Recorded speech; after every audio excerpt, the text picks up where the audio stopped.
阪大からお届け研究者図鑑。こんにちは。こんにちは。さまざまな分野の研究者を365日毎日ご紹介する研究者図鑑の時間がやってまいりました。私案内役の西尾です。本日ご紹介する研究者は大阪大学コミュニケーションデザインセンターの中谷美恵さんです。はい、中谷美恵と申します。はい、よろしくお願いします。よろしくお願いします。はい、よろしくお願いします。本日はですね、大阪大学のこちら豊中キャンパスのですね、大阪大学コミュニケーションデザインセンター、デザインセンターではないですね、こちらオレンジショップ、基礎工学研究科の建物の基礎工学の研究科の建物を間借りしている。はい、そうですね。ということで、このオレンジショップという名前みたいなんですが、本当にもうちょっと一部しか見えないんですが、一番オレンジ色で、ここはですね、コミュニケーションデザインセンターは吹田にあるんですけれども、豊中にもやっぱり阪大は豊中キャンパスに学生が多いので、豊中でも窓口を開きたいということで、部屋を一つお借りしまして、このオレンジショップと名付けまして、こ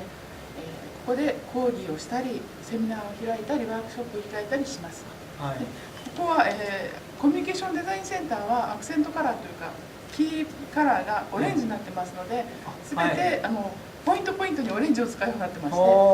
ーペットを全てオレンジで、ちょっとここでは映りませんけど、看板ポスターもオレンジを基調として作っています。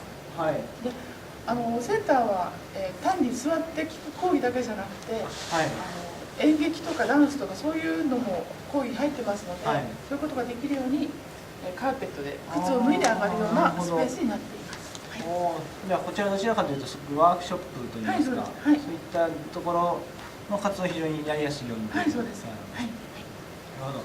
ありがとうございます。そういうなんて言いますか、このオレンジ色の一面オレンジ色の中で。それではですね、本日中谷さんからお聞きする内容なんですが、こちらの3つのキーワードになっております。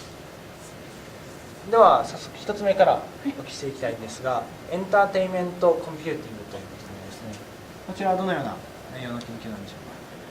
か。私、いろいろなテーマを研究を使ってるんですけども、今現在行っているのが一つがエンターテインメントコンピューティング、でもう一つ、緊急時のコミュニケーション支援というのと、それから科学技術コミュニケーションっていうのが3つあるんですけども、そのうちの1つがエンターテインメントコンピューティングですね。なるほど。3つあるうちの1つということですね。じゃあこのエンターテインメントコンピューティングどのようなものなんでしょうか。エンターテインメントって言いますとお遊び娯楽っていう感じなんですけれども、まずは効率を良くするとか、それから仕事のためにとか、何かをする道具っていう目的を持って行う作業ではなくて、人間がちょっと楽しめるから心が休まるとか、そういう、人との会話にしても伝えるためじゃなくて、なんかこうちょっと喋ってほっとするとか、ちょっと目があってにっこりとか、そういう柔らかいコミュニケーションを支援することを目的としています。では実際にどのようなものが。実際に作ってるのが、例えば、思い出オールゴールといって、思い出オールゴールです。ちょっと変わった名前なんですけれども、大きなテーブル、ちょっと皆さんが使う食卓で使うテーブルより一回り大きいぐらいの大きなテーブルにいくつも箱が小さなオールゴールが乗ってまして、そのオールゴールには、70年代とか80年代とか、洋楽、それからアニメの歌のような古いポップスがいくつか入ってまして、皆さんが自分の好きな箱を手に取って、で机の上に乗せていただきますと、その音楽が下からブワーッと広がると、でそれを聞いて自分も気持ちがいいですし、通りがかりの人がなんか音楽が鳴ってる、懐かしいなと思っていただけて、ちょっと立ち止まって、みんながこうやって耳を傾けて聞く、そこに一瞬生まれる場のような雰囲気とか、そこで目を交わして懐かしいですねっていうような会話が起こればいいなと、そういう雰囲気を作る、場を用意するというのをシステムを作っています。なるほど。本当に何かものすごくコミュニケーションというのも何かディスカッションみたいなものではなくて、本当にそういう音楽を通じてちょっとしたどうもみたいな、そうですね、そういうものなんですね。そうですね。軽いコミュニケーションっていうと、皆さんちょっとピンとこないかもしれないんですけれども、私が目指しているのは講演のコミュニケーションっていうふうに呼んでるんですけど、講演コミュニケーション、はい、もうそうコミュニケーションをするために例えば電話をかけるとかメールをするではなくて、公園で今日も天気がいいなってのんびりしてる時に、通りがか散歩に来た人にそのワンちゃんかわいいですねってちょっと声をかけたり、なんか落としましたよって帽子落ちましたよって拾ってあげたりとか、ありがとうございますっていうちょっとした本当に些細な日常的な出来事なんですけれども、なんか今日は気持ちよくなったなとか休めたなとか、ほっとできるそんな瞬間の人との触れ合い、そういうのを私は講演のコミュニケーションと呼んでまして、そういうのを実現できる場を作れたらいいなと思ってます。なるほど。確かにコミュニケーションといいましてやはりかなり意思疎通みたいなものがすごく強く感じるんですけど、そうではなくて本当にそれによってちょっとしたきっかけ作りみたいなところでもあるんですね。そうですね。コンピューターが出てきた頃は情報をたくさん正しく伝えることがメインだったんですけども、最近は情報だけではなくて雰囲気ですね、を伝えることがメインになってます。例えばテレビ会議なんかでも、情報だけではなくてその人の表情とか、ノンバーバルコミュニケーションというのをとても注目されてますけれども、私同じ流れなんですけども、私がやってる研究はコンピューターの上で会話をしましょうとかコミュニケーションをしましょうとか、コンピューターでキーボードで入力しましょうではなくて、その先ほど言った思い出オルゴールも全くコンピューターは見かけは出てこないんですよ。で中には仕組んであるんですけれども、全く見かけはただの机と箱なので、意識させない、電源を入れたりとかキーボードを使ったりとかいうのを意識させないシステム、でリアルに人と人が触れ合うってそんなにぴったり触れ合うってことじゃないんですけども、リアルな人と人の対話というのを意識して作る。何か事例としてもう一つぐらいご紹介いただけますか。そうですね。ちょっとまた雰囲気が違うんですけども、例えば人形を使った音楽演奏っていうのを作ってまして、それはどういうのかというと、またそこの小さなテーブルに人形がいくつか載ってまして、それぞれ人形がキーボードやドラムやベースを持った人形、このぐらいの人形ですね。でそれを動かしますとそのパートの音がする、でパートのノズルの音が鳴るわけです。で激しく動かしたり、じっとしたりすると音が変わりますので、それを人形をみんなで動かすと音楽ができるんですよ。それは別に何かをしなきゃいけないって目的はゴールはないんですけども、みんなで動かしてると楽しくてついつい一生懸命やってしまうっていう感じのシステムになってまして、そういうそれもですね、コミュニケーションって言っても情報をやり取りするコミュニケーションなんか触れ合って一緒にやってることが楽しいという場作りとか、それからその人形もコンピューターは出てこない、ボタンも何もキーボードも使わないけれども、中の仕組みはコンピューターだけども、人間はユーザーは人形と遊んでるだけっていう感覚なんです、そういうエンターテインメントを作っている。例えばそんな感じですね。何かささやかな気持ちのやり取りみたいな。そうですそうです。その場を作るというのが大事だと思います。それこのエンターテインメントコンピューター。そうです。あとはその緊急時の緊急時のコミュニケーションも今災害やっぱり皆さん防災とか災害とかすごく気になるところだと思うんですけれども、緊急時のコミュニケーションは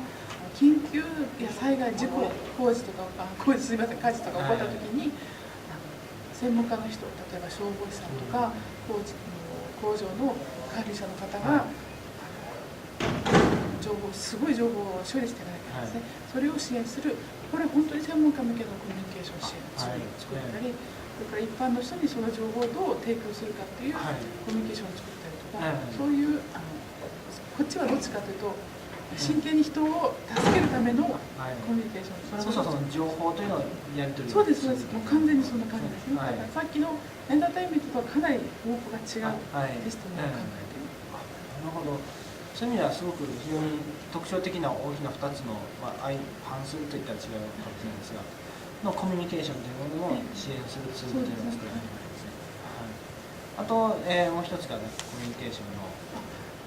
科学技術コミュニケーションはいの分野を、ちょっと研究始めたばっかりなんですけども、はい今サイエンスカフェとか、いろいろな科学技術ね、例えば遺伝子組み換えとか BSE が安全かどうかってことを、研究者だけじゃなくて市民みんなで話し合いましょうっていう動きがすごくあるんです。でそれはすごく大きな流れで、セミナーとか開くともいっぱいの人がいつも見に来てくださるんですけども、見に来てくださる人だけじゃなくて全然一見興味ないけれども生活の中では皆さんいろんな科学に接していらっしゃるので、来てくださらない方、高校生の方とか忙しい主婦の方、小さなお子さんがおられる方とか、科学なんて難しいわなんて経営なさってる方にも、身近に接していただく、で実感していただくっていうようなコミュニケーションを模索し今始めたところです。具体的に言えなくてすいませんけど。今までやはりそれなりに意識のある人、一般の人もそれなりに意識のある人しかやはりなかなか来れなかったのを、本当にもっと裾野を広げるというか、これまでアプローチできていなかった人たちとどうアプローチしてコミュニケーションを取るかというところを、今これはテーマとして持って、これからですね、始めていこうと思って。でもコミュニケーションというキーワードで大きく3つのテーマを持っておられると。で今度2つ目なんですが、大企業 NPO 大学ということでですね、こちらまた気になるキーワードなんですが、これはどのようなそんなもともと大学卒業して普通にメーカーっていうか電機メーカーに勤めたんですけれども、十数年ですね、年が分かんない、十数年大学勤めた企業に勤めてまして、その企業の中でもいろんな研究に携わったんですけれども、そこで出会ったのが福祉関係の分野に出会いまして、そこで調査をしたりインタビューしたりしている中で、もっと自分の世界を広げていきたい、いろんなことを経験したいって、企業の中でもいろんなことを経験できたんですけども、違う世界に出てみたいっていう気持ちを抑えられなくなって、思い切って企業を飛び出して、福祉関係の NPO に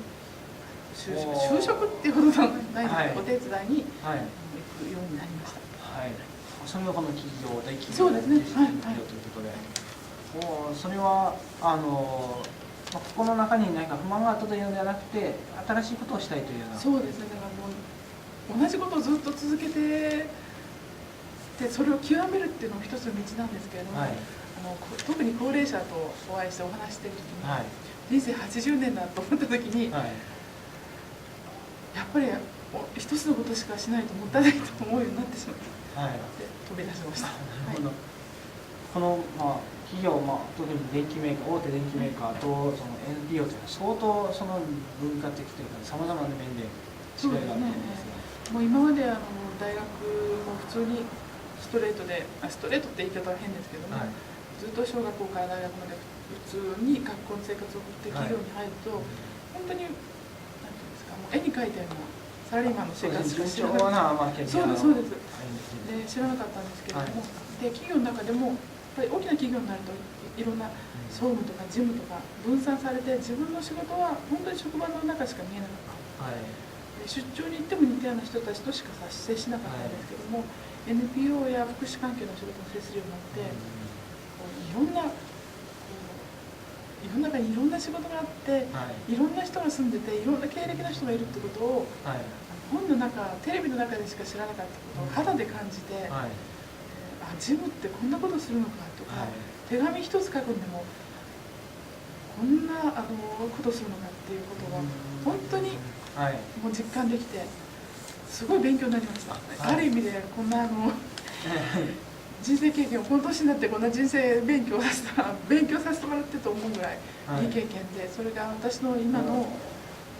貴重な財産になったと思います。やはり人というのはすごく大きいわけですね。そうですね。それももちろん人に接するだけじゃなくて、その人の経験を聞いていくですね。ものすごく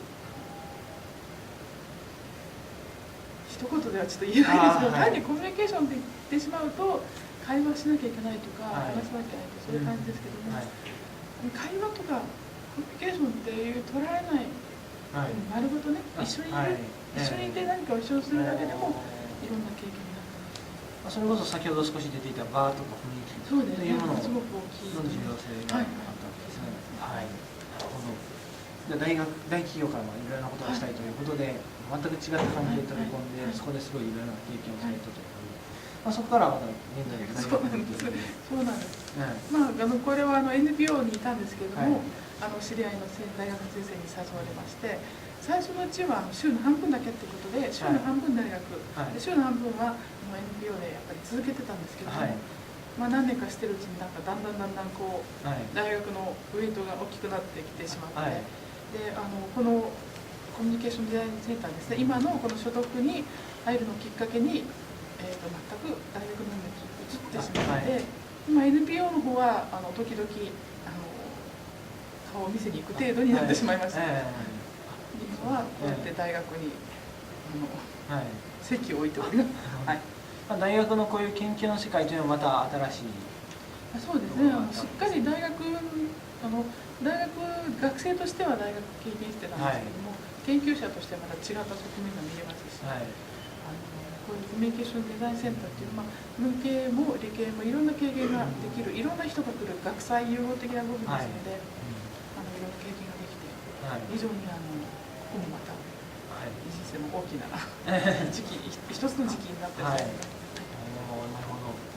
そういう意味では本当に違った環境であったりとか、違った分野や価値観の人たちとの出会いというものが本当にこれまでの経歴を通じてそうですね、重要になってきたわけです。そうですね。そういうとかっこよく聞こえますけども、そういう形でこういういろいろな経歴を歩んでこられたということです。で、今度3つ目ですね。人の行動を変えるということでですね。これはまた今後保育をしていきたいという。そうですね。行動を変えるっていうとちょっとこう、あまりにも偉そうに聞こえちゃってちょっと教祖様みたいでオーバーなんですけども、そこまでは行動を変えるっていうのはオーバーですけども、やっぱり研究者である以上は何らかの人にインパクトというか影響を与えたいと思ってて、例えば私が提供した研究の一つ、今言った思い出オルゴールしても、そういうコンセプトの一つとか視点の考え方一つ一つが聞いた人が、なるほど、そういう見方もあるのかとか、それ面白そうだからじゃあ私も今度やってみようかしらというような、なんか一つの